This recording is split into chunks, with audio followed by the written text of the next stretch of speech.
PM Narendra Modi के Australia के दौरे के दिन आज के दिन वहां से तस्वीरें सामने आई। पीएम नरेंद्र मोदी का दूसरा दिन है सिडनी में। ओलंपिक पार्क के कुडोज बैंक एरिना में सामुदायिक स्वास्थ्य समारोह वहां पर रखा गया है। वहीं भारतीय समय के मुताबिक सुबह 10 बजे होने वाले इस समारोह में शामिल होने के लिए 25,000 से भी ज्यादा लोगों ने यहां पर रजिस्ट्रेशन कराया। Indian Australian diaspora foundation PM Modi के लिए सामुदायिक स्वागत समारोह की मेजबानी कर रहा है। कार्यक्रम के आयोजकों में पीएम मोदी के बचपन के दोस्त अब्बास भी शामिल हैं। पीएम मोदी उनसे भी मुलाकात करेंगे। पीएम मोदी ऑस्ट्रेलिया के अपने दूसरे दौरे के दौरान ऑस्ट्रेलियाई नेताओं, व्यापारिक समुदाय के सदस्यों के साथ मुलाकात करेंगे और भारतीय समुदाय को संबोधित भी करेंगे। पीएम नरेंद्र मोदी आज यहां पर एंथोनी अल्बनीज के साथ द्विपक्षीय बैठक करेंगे और ये बैठक 24 मई को होने वाली है।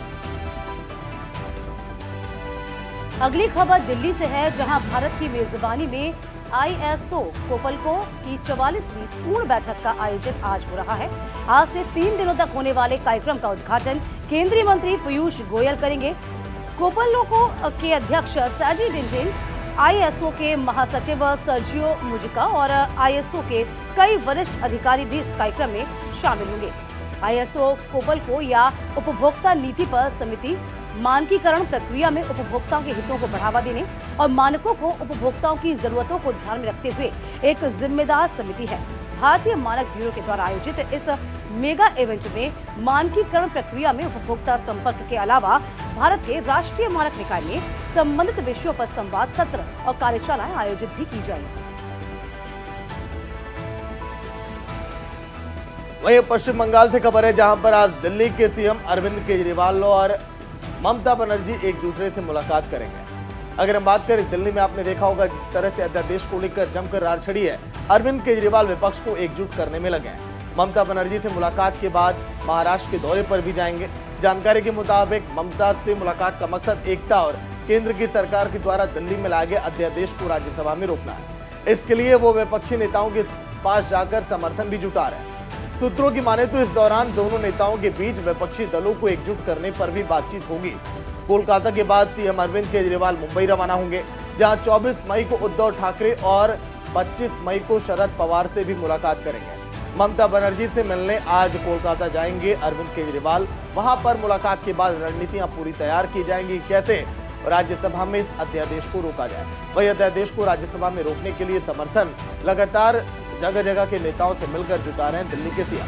वही केंद्र की सरकार ने जो अध्यादेश लाया, अधिकारियों के ट्रांसफर और पोस्टिंग का अधिकारी एलजी को इसमें दिया गया है। अब तक कई विपक्षी नेताओं से सीएम केजरीवाल मुलाकात कर चुके हैं, उनके पास जाकर समर्थन भी जुटा रहे हैं। इसी कड़ी में वो उद्धव ठाकरे और ममता बनर्जी से भी मिलेंगे। 25 मई को शरद पवार से भी मिलेंगे। और अब बात करते हैं राजस्थान की, जहां मुख्यमंत्री अशोक गहलोत आज डूंगरपुर दौरे पर जाएंगे, जहां वे सुबह 10 बजे जैन समाज के मंदिर प्रतिष्ठा महोत्सव में भाग लेंगे। इसके बाद सुबह 11 बजे पीठ में महंगाई राहत शिविर का अवलोकन करेंगे। आपको बता दें कि पीठ शांतिनाथ दिगंबर जैन मंदिर के नवीन जिनालय में 22 मई से शुरू हुए भव्य पंच कल्याणक प्रतिष्ठा महोत्सव का आयोजन किया जा रहा है, जो कि 27 मई तक चलेगा। कार्यक्रम को लेकर 25 मई को कवि सम्मेलन भी होना है। इधर सीएम के दौरे को लेकर प्रशासन की तरफ से पूरी तैयारियां की गई हैं। वहीं दिल्ली की जंतर मंतर पर पहलवानों का प्रदर्शन अभी भी जारी है, जहां पर भारतीय कुश्ती संघ के अध्यक्ष रहे बृजभूषण शरण सिंह की गिरफ्तारी की मांग को लेकर पहलवान बीते 1 महीने से जंतर मंतर पर धरने पर बैठे हैं। धरने का 1 महीना पूरे होने पर पहलवान आज इंडिया गेट पर कैंडल मार्च भी निकालेंगे। बजरंग पुनिया ने आम नागरिकों से अपील की है कि वो भी यहाँ पर शामिल हों, क्योंकि बजरंग पुनिया ये कह रहे हैं कि जब तक अन्य लोग यहाँ पर शामिल नहीं होंगे तब तक उन्हें न्याय नहीं मिलेगा। उन्होंने अपील की है लोगों से। बजरंग पुनिया ने कहा कि शायद देश का ये पहला ऐसा मामला है जहां पर सभी लोग शामिल हो रहे हैं और पॉक्सो के तहत केस दर्ज होने के बावजूद बृजभूषण की गिरफ्तारी नहीं हो पाई है। इसके साथ ही जिस दिन नई संसद का उद्घाटन किया जाएगा, पहलवान उसी दिन संसद के बाहर महिला महापंचायत भी आयोजित करेंगे।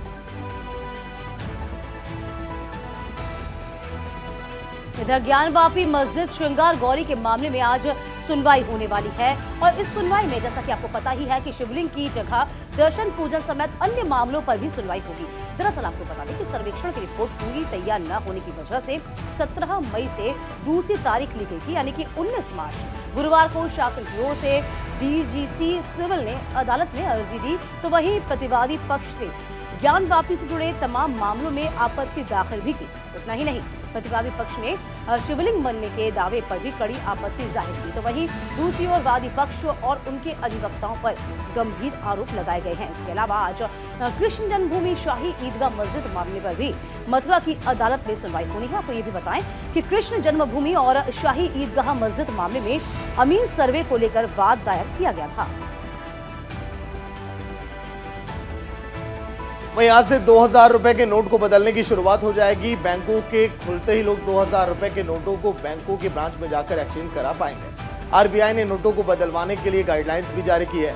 बैंकों में एक बार में 20,000 रुपए तक के 2000 के नोट आसानी से एक्सचेंज कराए जा सकते हैं। वहीं बैंक अकाउंट में 2000 रुपए के नोट को जमा करने की कोई लिमिट नहीं है, लेकिन इसके लिए बैंक के डिपॉजिट के नियमों का भी पालन करना होगा।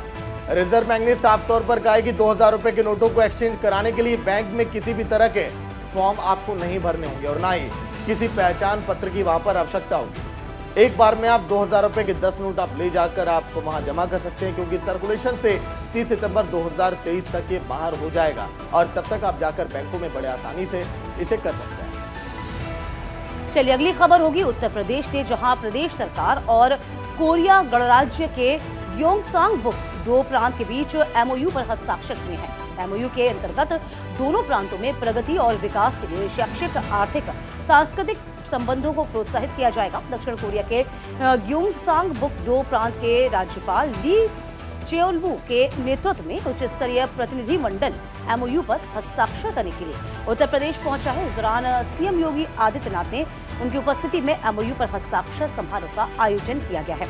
इस दौरान सीएम ने कहा कि दोनों प्रांतों के संबंधों को और मजबूत बनाने के लिए एमओयू बहुत महत्वपूर्ण है। दोनों प्रांतों के बीच द्विपक्षीय सहयोग में वृद्धि की दिशा में एक ये महत्वपूर्ण कदम है। चलिए बात करते हैं यूपी की, जहां पर राम मंदिर निर्माण को लेकर एक बड़ा अपडेट अब सामने आया है। राम मंदिर निर्माण समिति के अध्यक्ष नृपेंद्र मिश्रा ने कहा है कि मंदिर ट्रस्ट ने फैसला किया है कि राम मंदिर निर्माण का पहला चरण 30 दिसंबर 2023 तक पूरा हो जाएगा। उन्होंने कहा कि पहली और दूसरी मंजिलें 30 दिसंबर 2024 तक पूरी हो जाएंगे। हम कोशिशें कर रहे हैं कि लोग 30 दिसंबर 2023 तक भगवान राम की पूजा अर्चना करें। अयोध्या में भव्य राम मंदिर का निर्माण कार्य जोरों शोरों से चल रहा है। इस मंदिर को हर तरह से भव्य बनाने की तैयारी भी की जा रही है। इसमें सनातन धर्मों के मूल्यों को शामिल करने की हर संभव कोशिश की जा रही है। इसी कड़ी में भगवान रामलला की मूर्तियों के अलावा 3600 मूर्तियों को इस मंदिर में स्थापित किया जाएगा। चलिए अब बात करते हैं महाराष्ट्र की, जहां पर G20 शिखर सम्मेलन के डिजास्टर मिटिगेशन वर्किंग ग्रुप की दूसरी बैठक 23 से 25 मई तक मुंबई में होगी। बैठक में 120 देशों के प्रतिनिधि शामिल होंगे। डिजास्टर मिटिगेशन वर्किंग ग्रुप का प्रतिनिधिमंडल आज बीएमसी मुख्यालय का दौरा भी करेगा। समूह के प्रतिनिधिमंडल के दौरे को देखते हुए बीएमसी ऑफिस को सजाया गया है। प्रतिनिधिमंडल के स्वागत के लिए कई तरह की तैयारियां की जा रही हैं। G20 के प्रतिनिधिमंडल आपात प्रबंधन विभाग के नियंत्रण कक्ष का दौरा भी करेंगे। चलिए खबर है जम्मू कश्मीर से, जहां पर श्रीनगर में हो रहे G20 के तहत पर्यटन विभाग की बैठक का दूसरा दिन है। इससे पहले बैठक के पहले दिन 17 देशों के 60 प्रतिनिधियों ने यहां पर हिस्सा लिया था। धारा 370 के खत्म होने के बाद पहली बार अंतर्राष्ट्रीय शिखर सम्मेलन की मेजबानी करने वाले श्रीनगर ने हिमालयी क्षेत्र के लिए बेहतर और सुरक्षित भविष्य की आशाओं को फिर से जगा दिया। चीन ने जम्मू कश्मीर को विवादित क्षेत्र यहां पर करार दिया और यहां पर G20 की बैठकों के आयोजन का विरोध भी किया है। इसके बहिष्कार की घोषणा की गई। जम्मू कश्मीर को देश का अभिन्न हिस्सा बताते हुए भारत ने कहा था कि उसे अपने क्षेत्र में कहीं भी बैठक के आयोजन का अधिकार है। जम्मू कश्मीर में धारा 370 खत्म किए जाने के मामलों में शुरू से ही चीन और पाकिस्तान दुष्प्रचार करने में लगा। चलिए खबरों में आगे बढ़ते हुए एक बार फिर से महाराष्ट्र का रुख करेंगे। ईडी ने मनी लॉन्ड्रिंग के मामले में महाराष्ट्र के एनसीपी अध्यक्ष जयंत पाटिल से 9 घंटे से अधिक समय तक पूछताछ की है। 9 घंटे से अधिक चली पूछताछ के बाद पाटिल लगभग रात 9:25 पे ईडी के दफ्तर से बाहर आए। बाहर आते ही एनसीपी के नेताओं और समर्थकों ने उन्हें घेर लिया। इस दौरान जयंत पाटिल ने मीडिया से कहा कि मैंने ईडी के तमाम सवालों का जवाब दिया है। मेरा आईएल और एफएस से कोई लेना देना नहीं है। जब भी ईडी मुझे इस में जांच के लिए शामिल होने के लिए फिर से बुलाएगा, मैं फिर जाऊंगा। संघीय एजेंसी के साथ सहयोग जरूर करूंगा। ये भी कहा कि सभी आरोप झूठे हैं, मेरा दामन साफ है। ये आपको बताएं कि ईडी ने infrastructure leasing and financial services limited में वित्तीय अनियमितताओं के मामले में जांच कर रही है।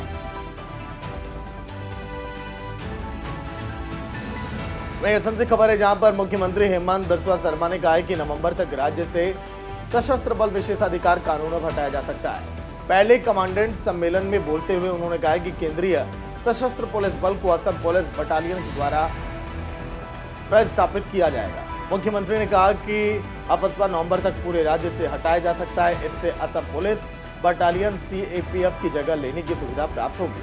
हालांकि कानून के मुताबिक सीएपीएफ की उपस्थिति अनिवार्य होगी। उन्होंने कहा कि सरकार हर 6 महीने में कमांडेंट्स का सम्मेलन आयोजित करेगी और बटालियनों में कमांडेंट्स और बलों की मानसिकता में सकारात्मक बदलाव लाने के लिए माहौल बनाने का प्रयास भी किया जाएगा। चलिए अब बात होगी देवभूमि उत्तराखंड की, जहां प्रदेश के 3 लाख से अधिक राजकीय कर्मचारियों और पेंशनर्स के लिए जल्द ही 40% बढ़े हुए महंगाई भत्ते की सौगात मिलेगी। इधर सीएम पुष्कर सिंह धामी ने इसे स्वीकृति प्रदान कर दी है। काफी लंबे वक्त से प्रदेश के कर्मचारी और पेंशनर्स 4% का बढ़ा हुआ महंगाई भत्ता देने की मांग लगातार कर रहे थे। सोमवार को सीएम धामी ने इसे स्वीकृत करते हुए फाइल को आगे बढ़ा दिया है। इसका शासनादेश भी जारी होने के बाद राज्य में महंगाई भत्ता 38% से बढ़कर 42% हो जाएगा। राज्य कर्मचारी संयुक्त परिषद के प्रदेश अध्यक्ष अरुण पांडे ने महंगाई भत्ते के प्रस्ताव को स्वीकृति देने का मुख्यमंत्री पर आभार जताया। ये भी कहा कि इससे केंद्रीय कर्मचारियों की भांति राज्य के कर्मचारियों को और पेंशनर्स को भी 4% अधिक महंगाई भत्ता मिल पाएगा।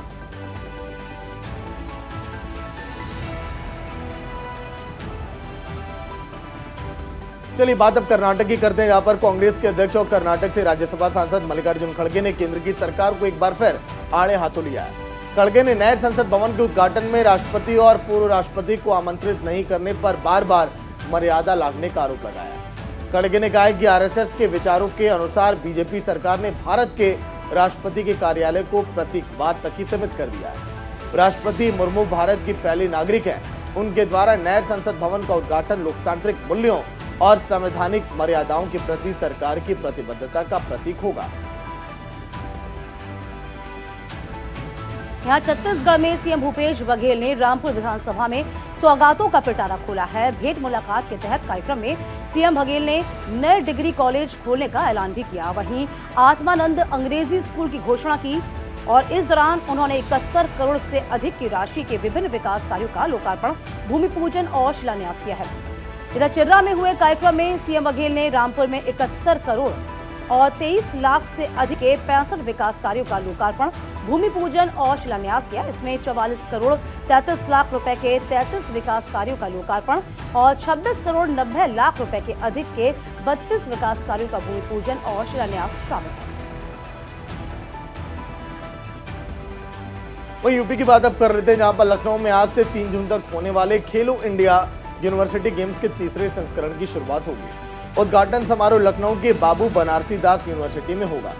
उद्घाटन समारोह में सीएम योगी आदित्यनाथ, युवा मामले और खेल राज्य मंत्री श्री निशित प्रमाणिक और यूपी के खेल मंत्री गिरीश चंद्र यादव भी शामिल होंगे। लखनऊ, वाराणसी, गोरखपुर, गौतम बुद्ध नगर और दिल्ली में पहली बार खेलो इंडिया का आयोजन किया जा रहा है। इसको लेकर जिले में 24 मई को मशाल रिले का भी आयोजन किया जा रहा है। लखनऊ में 12, गौतम बुद्ध नगर में 5, गोरखपुर में रोइंग और वाराणसी में योगा और कुश्ती का आयोजन होगा। यूपी पहली बार खेलो इंडिया यूनिवर्सिटी गेम्स का आयोजन कर रहा है।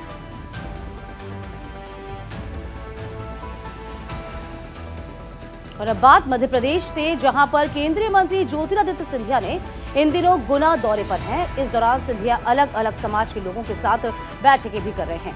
वैश्य समाज के लोगों के साथ बैठक के दौरान सिंधिया ने कहा कि पूर्व में कोई गलती की हो तो उसे माफ करना, पहले की तरह वह ग्वालियर चंबल संभाग के विकास के लिए प्रयत्नशील रहेंगे। शिवपुरी नहीं, पूरे ग्वालियर संभाग के लिए जैसे पहले सक्रिय थे, उन्हीं की सक्रियता लगातार अब भी बनी रहेगी। सिंधिया ने हाथ जोड़ते हुए कहा कि पहले में कोई गलती हो गई हो तो जरूर माफ कर दें। इसके अलावा सिंधिया ने वैश्य और जैन समाज के सम्मेलन में समाज के अच्छे लोगों से आगे आने की अपील की है कि वो आगे आएं, सबका भला करें।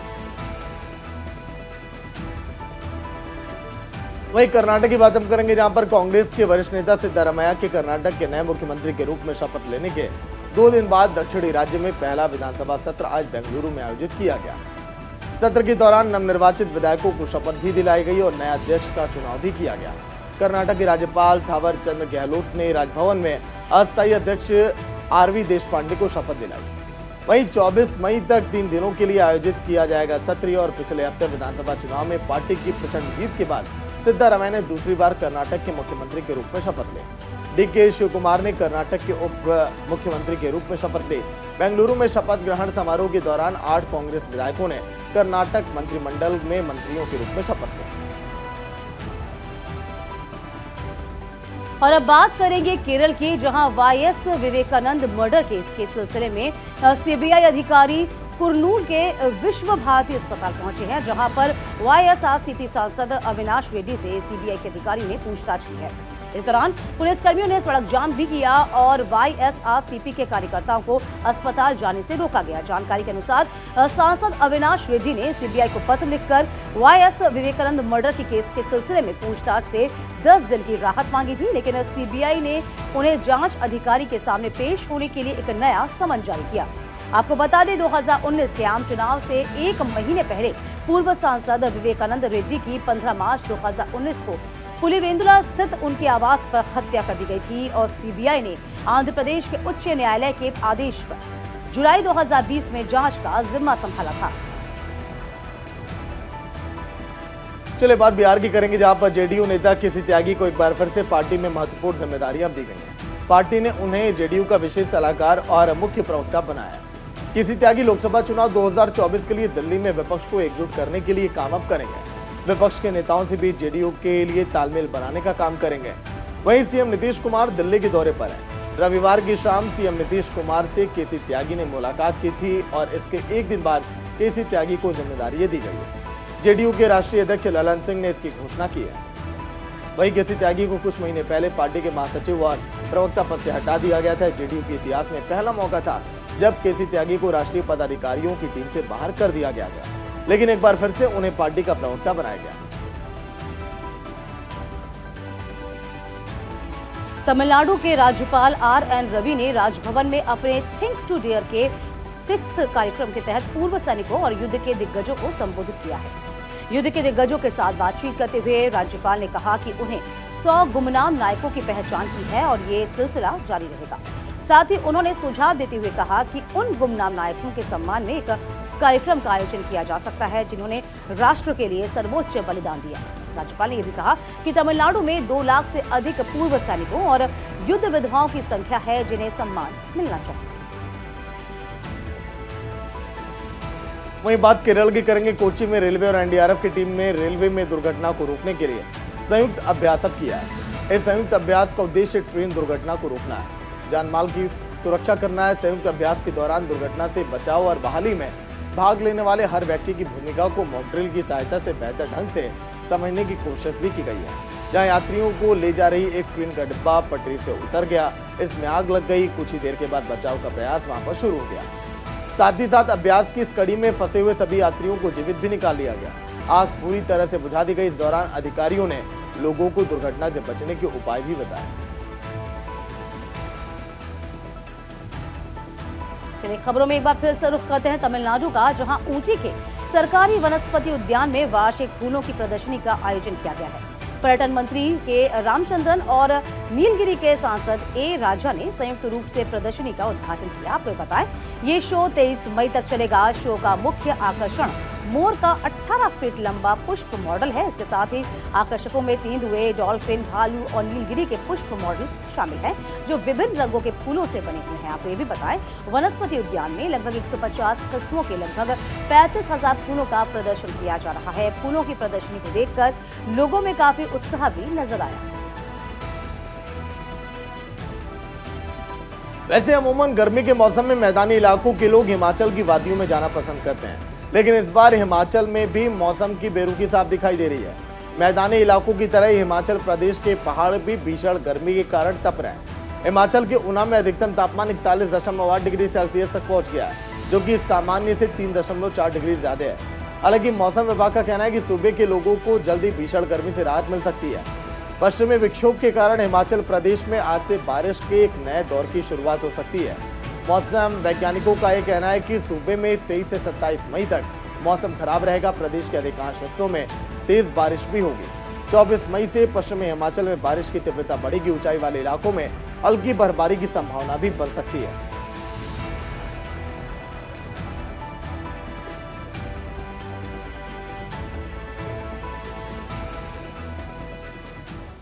चलिए, इस बीच एक बड़ी खबर बता दें आपको। इस्लामाबाद कोर्ट में इमरान खान की पेशी होनी है और पेशी के लिए इमरान खान घर से अब रवाना हो गए हैं। इमरान खान की पत्नी बुशरा बीवी भी मौजूद हैं। अल कादिर ट्रस्ट में केस में सुनवाई होगी।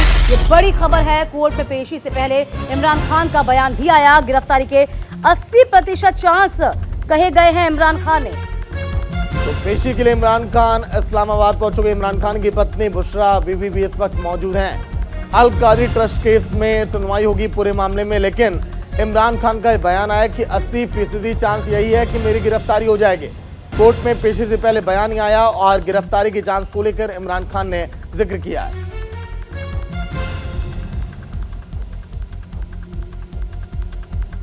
चलिए, एक और बड़ी खबर सूत्रों के हवाले से, जहां पर लंदन में भारतीय दूतावास के बाहर प्रदर्शन का मामला। एनआईए की 5 सदस्यीय टीम लंदन के लिए रवाना हो चुकी है। बड़ी खबर जो आप देख रहे हैं, भारतीय उच्चायुक्त के सामने प्रदर्शन की जांच अब होगी। इधर 19 मार्च को लंदन में भारतीय दूतावास के बाहर हुआ था बवाल, आपको याद होगा। एफआईआर के आधार पर एनआईए ने इस केस को टेक ओवर किया था।